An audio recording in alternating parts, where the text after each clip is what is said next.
Hello student, आज मैं आपको पढ़ाऊंगा फिजिक्स चैप्टर फर्स्ट मोशन। अब मोशन क्या होता है? सबसे पहले आता है मोशन। मोशन बोलते हैं क्या है? हिंदी में बोलते हैं इसे गति। अब इसके अगर डेफिनेशन के अकॉर्डिंग देखेंगे तो मोशन की डेफिनेशन ये होती है when an object change its position is called motion. कोई भी ऑब्जेक्ट, ऑब्जेक्ट का मतलब होता है आपका कोई भी चीज होती है वो अपनी पोजीशन क्या करती है? चेंज करती है, यानी कि एक जगह से हटके दूसरी जगह पहुंचती है, तो हम बोल सकते हैं वो किसमें? मोशन में। फॉर एग्जांपल यहाँ पे आपका कोई एक ऑब्जेक्ट रखा हुआ है, कोई भी ऑब्जेक्ट, मान लो ये आपकी कोई कार है यहाँ पे। अब जब तक इसमें कोई फोर्स नहीं लगेगा, ये आपकी क्या यहाँ से पोजीशन चेंज नहीं करेगी ना, जब तक ये अपनी पोजीशन चेंज नहीं करेगी, ये यहाँ रेस्ट में रहेगी, इसे बोलते हैं स्टेशनरी ऑब्जेक्ट। क्या बोलते हैं? Stationary object. Stationary object. Stationary object, stationary object क्या होते हैं? कोई भी ऑब्जेक्ट जो अपनी पोजीशन में रहता है, अपनी पोजीशन चेंज नहीं करता, हम बोलते हैं stationary object. For example house, electric pole, school, office, tower, ये सब आपके क्या होते हैं? स्टेशनरी ऑब्जेक्ट होते हैं। स्टेशनरी ऑब्जेक्ट क्यों है? क्योंकि ये अपनी पोजीशन चेंज नहीं करते हैं। एग्जाम्पल स्कूल, अगर आपका स्कूल आज यहाँ है तो कल भी ये कहाँ हुआ? इसी जगह पे रहेगा ना, ऐसा तो नहीं है इसकी पोजीशन चेंज हो जाए, तो ये क्या हो गया आपके स्टेशनरी ऑब्जेक्ट। अब एग्जाम्पल ये हमें मोशन में कौन कौन से ऑब्जेक्ट रहते हैं? मोशन में आपके ऑब्जेक्ट रहते हैं मैंस, यानी कि जो इंसान होते हैं, human, birds, animals, aeroplane, car, buses, ये सब क्या है? आपके मोशन में हो सकते हैं। किसमें? ये भी आपके स्टेशनरी ऑब्जेक्ट सकते हैं। अगर आपका कोई भी ट्रेन है, वो वहां पे एक जगह पे खड़ी हुई है, वो किसमें? स्टेशनरी ऑब्जेक्ट में। लेकिन वो जब चढ़ेगी तो वो किसमें हो जाएगी? आपकी मोशन में हो जाएगी। कोई भी इंसान है, कोई भी ह्यूमन बीइंग है, अपनी जगह पे खड़ा है, लेकिन वो कब तक खड़ा रह सकता है एक जगह पे? 1 घंटे, 2 घंटे, 24 घंटे। लेकिन कभी ना कभी उसे क्या करना पड़ेगा? अपनी पोजीशन चेंज करनी पड़ेगी। जब अपनी वो पोजीशन चेंज करेगा तो वो किसमें होगा? मोशन में होगा। क्या होगा? मोशन में। तो आपको मोशन समझ में आ गया। इसकी सिंपल सी डेफिनेशन क्या होती है? When an object change its position is called motion. यानी कोई भी ऑब्जेक्ट होता है जब वो अपनी पोजीशन को क्या करता है? चेंज करता है, तो हम वो क्या बोलते हैं? किसमें? वो मोशन में। अब एक होता है मोशन, अब आता है कंटिन्यूअस मोशन। क्या होता है कंटिन्यूअस मोशन?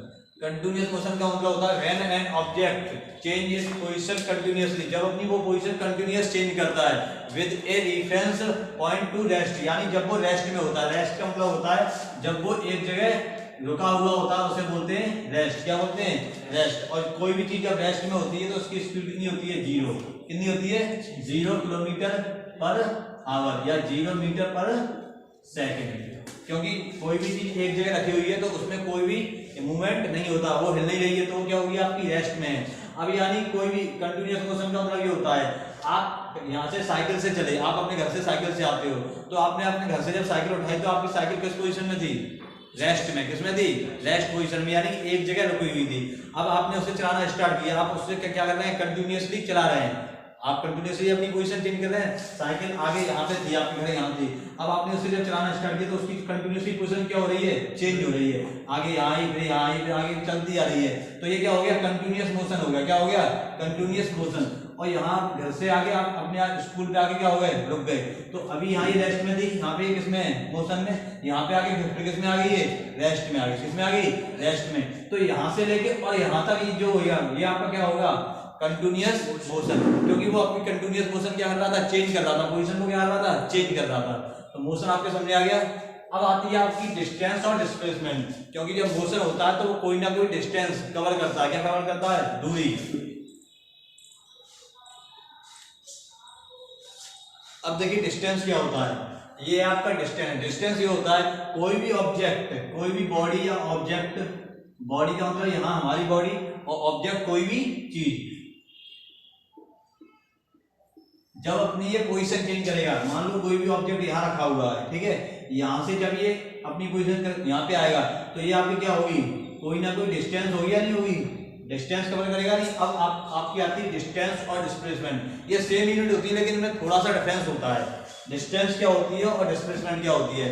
डिस्टेंस को हिंदी में बोलते हैं दूरी। क्या बोलते हैं? और डिस्प्लेसमेंट को बोलते हैं विस्थापन। क्या बोलते हैं? विस्थापन। अब डिस्टेंस क्या होती है और डिस्प्लेसमेंट क्या होती है? अब देखिए डिस्टेंस होती है the distance travel by a body is actual length by the path covered by a moving body in the direction, यानी कि कोई भी ऑब्जेक्ट होता है वो अपनी डिस्टेंस को कवर करता है, जितनी आपकी डिस्टेंस कवर करता है, लेकिन उसमें क्या नहीं होती है, कोई डायरेक्शन नहीं होती। क्या नहीं होती है? डायरेक्शन। उसे बोलते हैं डिस्टेंस। क्या बोलते हैं? डिस्टेंस। और डिस्प्लेसमेंट क्या होता है? When a body moves from A distance covered by A object with direction, यानी कि डायरेक्शन के साथ जितनी वो डिस्टेंस कवर करता है उसे क्या बोलते हैं? डिस्प्लेसमेंट। फॉर एग्जांपल कोई आपके 3 पॉइंट हैं, 1 2 और ये 3, इसे मान लो A, इसे मान लिया B और इसे मान लिया C। अब इस A को C तक जाना है। कहां तक जाना है? C तक। तो ये कैसे जा सकता है? आगे A कहां तक जाएगा? B तक, और B से B कहां तक जाएगा? C तक। तो ये आपकी क्या हो गई? डिस्टेंस। क्या हो गई? डिस्टेंस। और A से वो इस तरीके से जा सकता है सीधा, डायरेक्ट यहां से A से सीधा सीधा जा सकता है या नहीं? तो आपकी डिस्प्लेसमेंट की एक और वो हो सकती है डेफिनेशन, वो क्या हो सकती है? An object covered by A short distance initial point two final point, यानी कि जो हमारा इनिशियल पॉइंट है जहां से हमें अपनी डेस्टिनेशन फाइनल पॉइंट तक जाना है, वहां की जो सबसे कम डिस्टेंस होती है और जहां डायरेक्शन चेंज नहीं होती है, उसी को हम क्या बोलते हैं? डिस्प्लेसमेंट। क्या बोलते हैं? डिस्प्लेसमेंट। डिस्प्लेसमेंट। समझ आ गया नहीं आ गया? सिंपल एक एग्जांपल दे रहा हूं आपको। आगरा जाना है। क्या जाना है? आगरा। आप सुभाष राय पे गए और सुभाष राय से सीधा आगरा चले गए, तो कोई भी टर्न करना है, कोई भी टर्न है, डायरेक्ट सीधा जाना ही नहीं आना, तो वो आपकी क्या हो गई? डिस्प्लेसमेंट। क्या हो गई? डिस्प्लेसमेंट। अब आपको टर्न करके आप यहां से आगे भाग गए, फिर वहां से आगरा गए, तो आपकी क्या हुई? डायरेक्शन चेंज हुई या नहीं हुई? तो उसे हम क्या बोलेंगे? डिस्टेंस। और डिस्टेंस हमेशा क्या होती है? डिस्टेंस इज ऑलवेज ग्रेटर और इक्वल टू डिस्प्लेसमेंट। या तो डिस्टेंस आपके डिस्प्लेसमेंट के बराबर हो सकती है या उससे ज्यादा, लेकिन कभी भी डिस्टेंस डिस्प्लेसमेंट से कम नहीं होगी। तो आप ये ध्यान रख सकते हैं, distance is always greater and equal to displacement. यानी सिंपल साइन बनाएंगे आप, डिस्टेंस ग्रेटर और ये इक्वल का साइन होता है, यानी कि ज्यादा होगी या इसके बराबर होगी। किसके? डिस्प्लेसमेंट। समझ आ गया नहीं आ गया? यानी कि जो हमारी शॉर्टेस्ट डिस्टेंस होती है, जहां हमें अपनी डायरेक्शन चेंज नहीं करनी होती है, एक ही डायरेक्शन में जाना होता है, उसी को हम क्या बोलते हैं? डिस्प्लेसमेंट। और जहां हमें अपनी डायरेक्शन चेंज करनी पड़े, यानी कि आगे इस पॉइंट से गए, फिर इस पॉइंट से जाना है, एक ही जगह है, ए को कहां पहुंचना है? सी तक, लेकिन ये यहां से यहां गया, फिर यहां से यहां गया, लेकिन यहां से ये क्या हुआ? ये सीधा यहां से यहां पहुंच गया। तो जहां हमारी डायरेक्शन चेंज नहीं हो रही, यहाँ पे आपकी डायरेक्शन चेंज हुई है, आगे इधर गया, फिर इधर से इधर गया, तो यहाँ आपकी डायरेक्शन क्या हो रही है? चेंज हो रही है। तो ये आपकी क्या हो गई? आपकी डिस्टेंस। और जहां आपकी डायरेक्शन चेंज नहीं होती है, वो आपकी क्या होती है? डिस्प्लेसमेंट। समझ आ गया नहीं आ गया? डिस्प्लेसमेंट आपकी शॉर्टेस्ट यानी कि कम दूरी होती है, और आपकी डिस्टेंस क्या होती है? ज्यादा। अब इसमें आती है स्केलर और वेक्टर क्वांटिटी। क्या होती है? Scalar and scalar quantity and vector quantity. अब स्केलर क्वांटिटी क्या होती है और वेक्टर क्वांटिटी क्या होती है? स्केलर और वेक्टर में सिंपल आपको ये देखना है, जहां आपकी डायरेक्शन होती है वहां होती है वेक्टर क्वांटिटी। क्या होती है? वेक्टर। और जहां डायरेक्शन नहीं होती है वहां क्या होती है? Scalar quantity. तो हम ले सकते हैं distance is a scalar quantity because it has only magnitude no direction. यानी कि हमारी जो डिस्टेंस होती है इसमें ओनली क्या होता है? मैग्नीट्यूड होता है, कोई डायरेक्शन नहीं होती है। लेकिन डिस्प्लेसमेंट में क्या होता है? मैग्नीट्यूड भी होता है और डायरेक्शन भी। तो ये आपकी कौन सी क्वांटिटी होगी? Vector quantity. अब आता है मैग्नीट्यूड क्या होता है? मैग्नीट्यूड। मैग्नीट्यूड क्या होता है? इसे हिंदी में बोलते हैं परिमाण। क्या बोलते हैं? परिमाण। सिंपल, आप कोई भी डिस्टेंस कवर करते हो, जैसे आप यहां से मार्केट तक गए, आपने कितनी डिस्टेंस कवर करी? 4 किलोमीटर। कितनी की? 4 किलोमीटर। तो 4 किलोमीटर क्या हो गया आपका?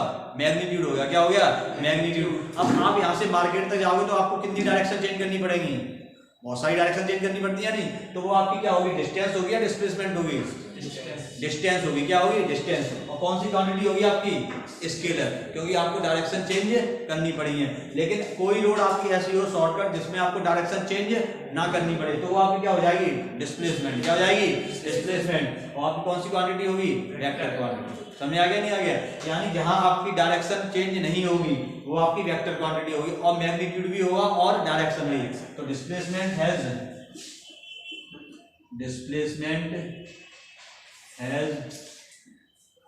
मैग्नीट्यूड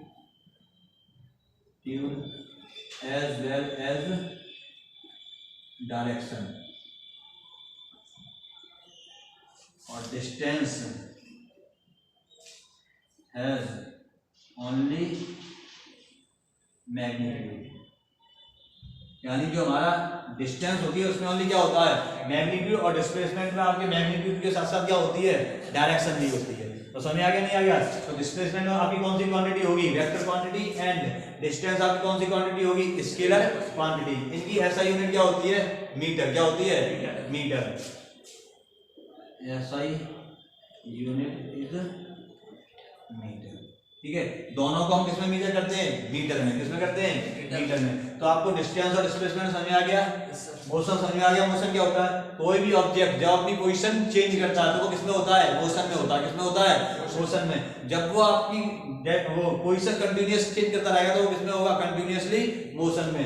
अब रेफरेंस पॉइंट ऑफ रेस्ट होता है जहां से वो चलना स्टार्ट करता है। कि कोई भी ऑब्जेक्ट को आगे एक जगह क्या होगा, वो रेस्ट में होगा। क्या होगा, कोई ऐसी चीज है जो कंटिन्यूअस चलती रहती है। कोई भी एक एग्जांपल बताओ, कोई भी एग्जांपल बताओ जो कंटिन्यूअसली मोशन में रहता है। मैंने उस दिन बताया था आपको, हैंड्स ऑफ वॉच। वॉच होती है, वॉच जो वॉच में हैंड्स, अब हैंड्स का मतलब ये नहीं है कि घड़ी के हाथ होते हैं, उसमें जो सुइयां होती हैं वो किसमें होती हैं, कंटिन्यूअस मोशन में होती है। किसमें होती है, कंटिन्यूअस मोशन। अब मोशन क्या होता है, कोई किसी भी चीज को हम पता कैसे कर सकते हैं कि ये मोशन में है या नहीं है।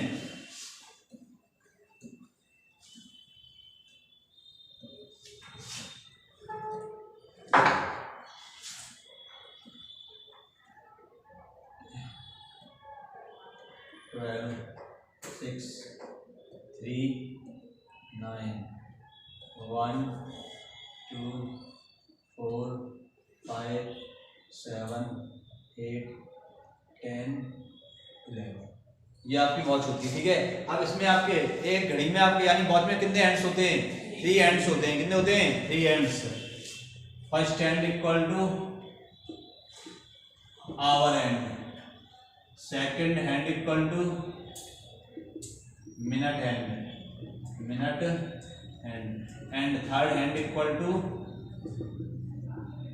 Second hand. यानी कि एक घंटे वाली सुई होती है, एक मिनट वाली होती है, और एक किसकी होती है, सेकंड वाली। यहां से देखो, जो घंटे वाली सुई होती है वो कैसी होती है, आपकी छोटी होती है।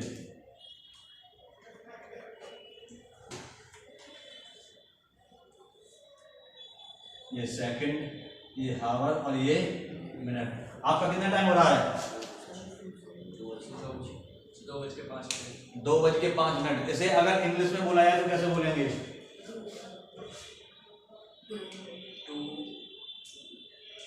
2:05, यानी कि 2:05 हो रहे हैं, 2:05। अब इसमें ये आपकी तीनों सुइयां क्या करती हैं, मूव करती हैं, घूमती है, नहीं घूमती हैं। ऐसा तो है नहीं कोई भी सुई इसमें घूमती ना हो, लेकिन इसमें हमें दिखती कौन सी वाली सुई मूव करते हुए, सेकंड वाली। वही हमें क्यों लगती है कि ये मोशन कर रही है, बाकी क्यों नहीं दिखती है। अब मैं बता रहा हूँ, कोई भी चीज अगर आपको पता करनी है कि ये मोशन में, आपको क्लियरली इजीली पता करनी है। यानी कि सबसे सरल तरीका ये होता है कि कोई भी चीज ये पता चल जाए कि मोशन में, तो उसकी स्पीड जितनी ज्यादा होगी वो आप उतना इजीली पता कर सकते हो ये मोशन में है या नहीं है। तो सेकंड की सुई क्या होती है, स्पीड में होती है। किसमें होती है, स्पीड में। उसकी स्पीड कैसी होती है, ज्यादा, तो वो हमें दिखती है कि ये मोशन में है या नहीं। मोशन ये भी करती है मिनट वाली और आवर वाली, लेकिन इनकी स्पीड होती है वो कैसी होती है, सेकंड की सुई से कम होती है। यानी कि मिनट वाली सुई होती है उसकी सेकंड से कम होती है, और जो हावर वाली होती है उसकी मिनट से भी कम होती है। तो ये मोशन तो तीनों करती है, मूव तीनों करती है, लेकिन सेकंड वाली हमें क्यों पता चलती है? क्योंकि स्पीड उसकी ज्यादा होती है। तो इसका सिंपल मतलब ये हो गया, अगर किसी भी ऑब्जेक्ट की स्पीड ज्यादा होगी तो हम इजीली पता कर सकते हैं कि इसकी स्पीड ये मोशन में है। और कोई चीज स्लो स्लो मूव करती है तो हम पता नहीं कर पाते कि ये मोशन में है या नहीं है। समझ आ गया नहीं आ गया? डिस्टेंस और डिस्प्लेसमेंट समझ आ गया आपके। अब आती है स्पीड। क्या आती है आपकी? स्पीड।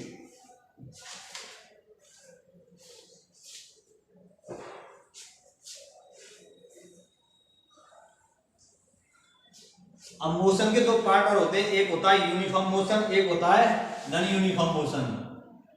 यूनिफॉर्म मोशन और एक होता है non uniform motion. Uniform motion क्या होता है और नॉन यूनिफॉर्म मोशन क्या होता है? तो यूनिफॉर्म मोशन होता है a body has a uniform motion if it travel equal distance in equal interval of time no matter how small these interval may be. यानी कि कोई भी ऑब्जेक्ट जो यूनिफॉर्म मोशन में होता है इक्वल डिस्टेंस कवर करता है इक्वल इंटरवल ऑफ टाइम में। सिंपल मैं बता रहा हूं, आपके पास कोई भी बाइक वगैरह है, अगर आप देखते हो तो वो जितनी डिस्टेंस कवर करता है, यानी कि वो 40 किलोमीटर चल रहा है, कितना चल रहा है? 40 किलोमीटर। तो स्टार्टिंग के 10 किलोमीटर चला वो 20 मिनट में, कितने में चला? 20 मिनट में। तो आगे के 10 किलोमीटर भी वो कितने में चले? 20 मिनट। उसके बाद भी 10 किलोमीटर कितने में चले वो? 20 मिनट। उसके बाद 10 किलोमीटर कितने में चले वो?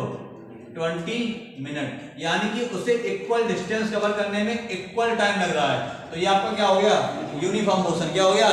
Uniform motion. यानी कि जितनी डिस्टेंस उसने पहले कवर की है, जितने टाइम में उतनी ही आगे वाली डिस्टेंस कवर करे और उतना ही टाइम वो कंज्यूम करे। उसके बाद आगे के 10 किलोमीटर फिर 20 मिनट आगे के, यानी कि टोटल 40 किलोमीटर करने में उसे कितने मिनट लगेंगे? 80 मिनट, यानी 1 आवर 20 मिनट। तो ये तो हो गया आपका यूनिफॉर्म मोशन। अब नॉन यूनिफॉर्म मोशन क्या होता है कि उसे इतना ही चलना है 40 किलोमीटर, तो आगे के 10 किलोमीटर वो चला 20 मिनट में। उसके बाद वो 10 किलोमीटर चला 30 मिनट में। उसके बाद वो 10 किलोमीटर चलता है 15 मिनट में। और उसके बाद फिर 10 किलोमीटर चलता है वो 18 मिनट में। तो यहाँ पे क्या हुआ है? डिस्टेंस तो आपकी इक्वल है, लेकिन टाइम क्या हो रहा है?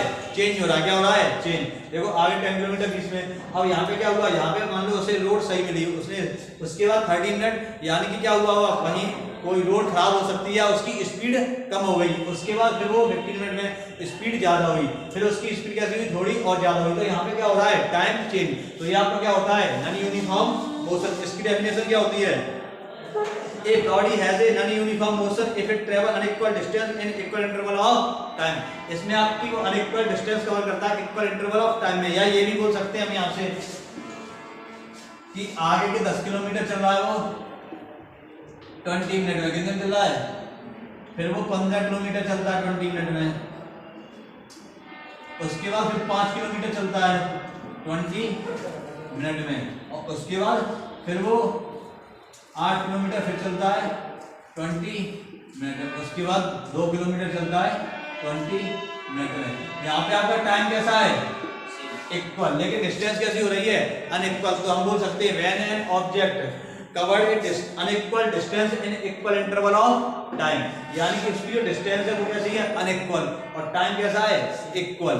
तो ये आपका क्या हो गया? Non uniform motion. और यूनिफॉर्म मोशन में क्या होगा? When an object covered equal distance in equal interval of time, यानी कि जितना वो पहली डिस्टेंस कवर करता है बार बार उसका टाइम भी इक्वल होना चाहिए और डिस्टेंस भी कैसी होनी चाहिए? इक्वल। तो आपका होगा यूनिफॉर्म मोशन। और जब आपका डिस्टेंस कैसी हो जाएगी? अनइक्वल, और टाइम कैसा होगा? इक्वल, तो आपका क्या होगा? Non uniform motion.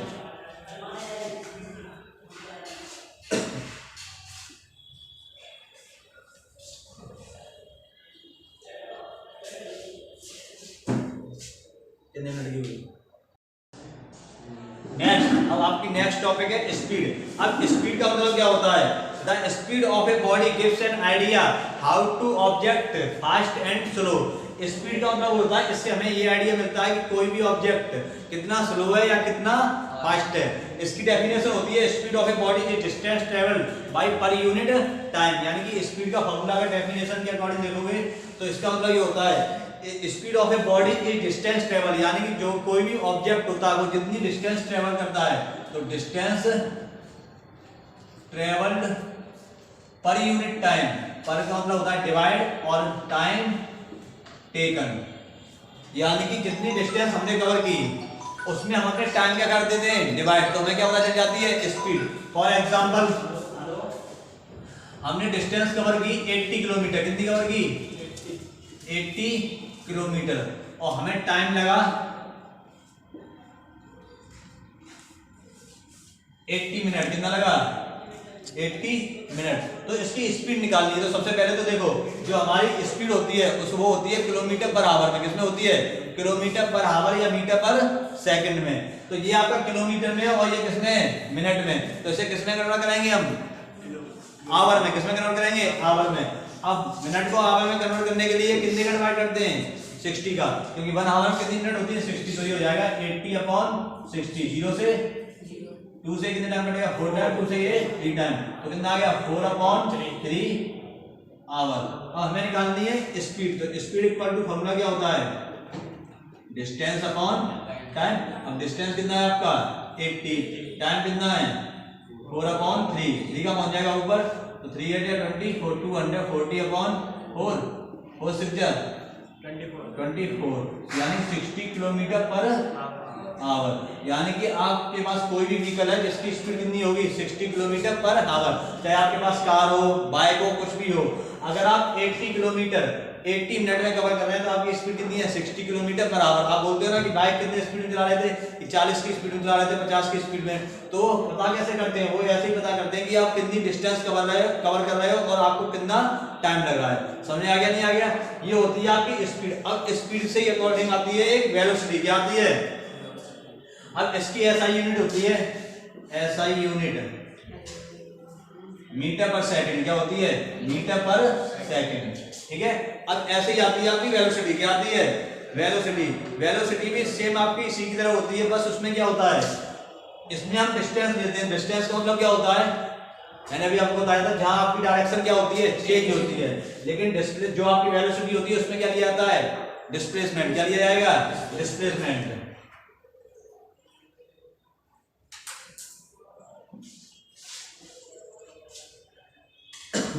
तो जो आपका इसका फॉर्मूला होता है सेम वही फॉर्मूला वेलोसिटी का होता है। तो वेलोसिटी इक्वल टू क्या होता है, डिस्टेंस ट्रेवल्ड अपॉन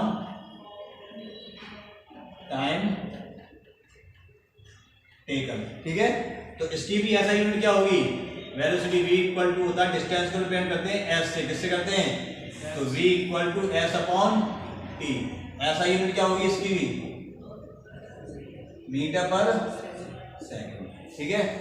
अब इसके बाद आपका मोशन हो गया, डिस्टेंस हो गया, डिस्प्लेसमेंट हो गया, स्पीड हो गया, वेलोसिटी। अब आता है एक्सीलरेशन। क्या आता है, एक्सीलरेशन। एक्सीलरेशन क्या होता है, एक्सीलरेशन आपने सबने बाइक वगैरह तो चलाई होंगी सबने। बाइक में जब हम स्पीड बढ़ाते हैं तो जिससे स्पीड बढ़ाते हैं उसे बोलते क्या है, एक्सीलरेटर। क्या बोलते हैं, उसी एक्सीलरेटर वर्ड से बनाइए आपका एक्सीलरेशन। क्या होता है, एक्सीलरेशन। एक्सीलरेटर का काम क्या होता है, स्पीड बढ़ाना और स्पीड कम करना। तो एक्सीलरेशन का भी मतलब यही होता है, इसका फॉर्मूला होता है एक्सीलरेशन का changing velocity upon time taken. जो आपका एक्सीलरेशन होता है इसका फॉर्मूला होता है changing velocity upon time taken, ठीक है। इसका फॉर्मूला होता है small a equal to changing velocity v minus u upon t।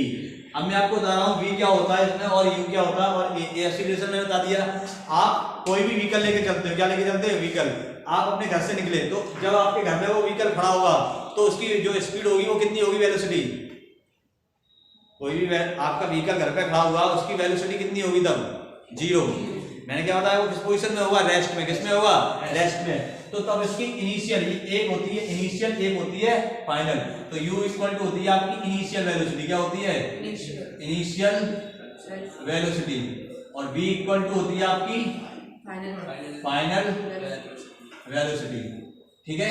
अब यहां से जब आप घर से चले तो आपके व्हीकल की स्पीड कितनी थी, 0। तो u इक्वल टू हो गया आपका 0 मीटर पर सेकंड, ठीक है।